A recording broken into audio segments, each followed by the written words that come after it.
Greetings, legendary readers. Welcome to Larry's Legendary Library, where I explore science fiction, fantasy, and other bits and bobs. Today, for Magazine Monday, I'll be reviewing 3 short stories by Robert R. Chase, each taken from a different issue of Analog Science Fiction and Fact magazine. I recently learned that Robert R. Chase passed away on October 20th last month. And I'll include a link to his obituary, though note that the birth date is incorrect in the obituary, as well as I'll put a link to his isfdb.org page. To honor his memory, I've selected 3 of his short stories randomly from just the stories that I happen to have in magazines that I currently own, and I'll review those. Robert R. Chase published 3 science fiction novels: The Game of Fox and Lion in 1986, Shapers, which I own, in 1989, art by David Mattingly, and then Crucible, 1991. He also penned around 35 short stories, most of which appeared in Analog and Asimov's. The first story is Bearings, which he earned the cover art by David Hardy in this issue, December 1986. In Bearings, our protagonist Peterson is a scientist living in a future where humans have obtained virtual immortality. It was through some neuronic regeneration that process that they were able to get immortality. There was also the invention of something called the Maya drive and a fusion generator enabling deep space travel. And so Peterson joins a crew to survey the stars. Basically, their goal is to search out danger for future travelers to avoid and wonders for future travelers to enjoy. While serving as navigator, something goes horribly wrong. The ship is flung far out and beyond our galaxy. The rest of the story follows the crew's desperate attempt to find their way home. I enjoyed this story. It's very much hard science fiction, full of ideas and scientific speculation, far beyond my pay grade. My knowledge really stops at high school science classes. Fortunately, Peterson's relationship with his fiancée helps ground the story, giving an emotional through line to balance the intellectual problem solving. For a rating, I give Bearings an L4 loaded. It is well worth reading.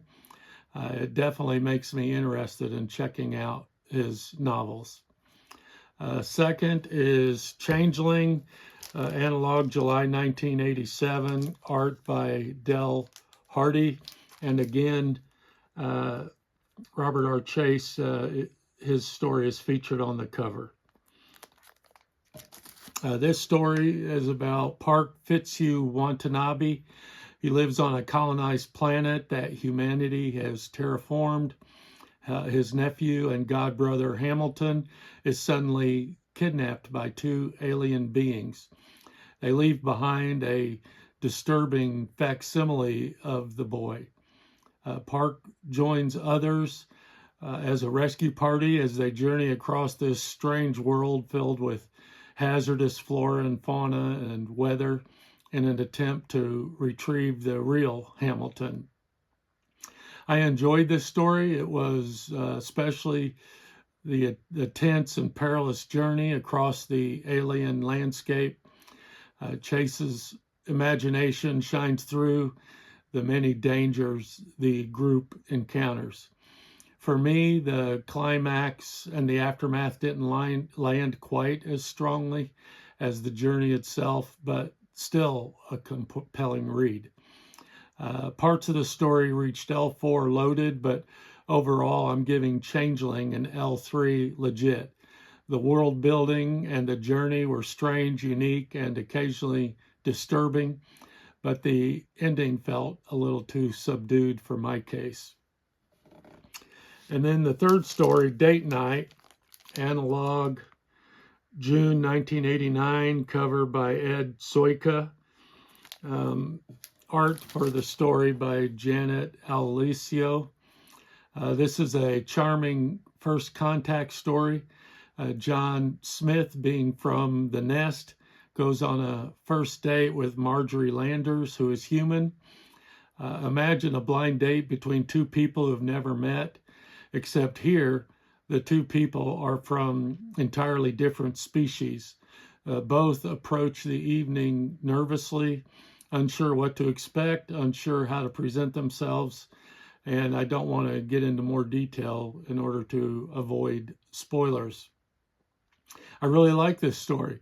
Watching the two leads learn about each other, John trying to be polite, Marjorie trying to overcome her fear, was engaging and warm. Their uncertainties and misunderstandings and the mystery of where the night might end made for a very satisfying read. I give Date Night an L4 loaded. It's well worth your time. So that's my first look into the short fiction of Robert R. Chase. 2 L4s and an L3. A very, very satisfying outing for me. From just these 3 stories, I really appreciate Chase's aliens and the worlds and the variety that he imagined. It was poignant for me to learn of his passing and then to read these stories. My condolences go out to the family and the loved ones of Robert R. Chase. Have you read Robert R. Chase, and what did you think? I'd love to hear your impressions in the comments. Thank you so much for watching, and as always, stay legendary. Legendary.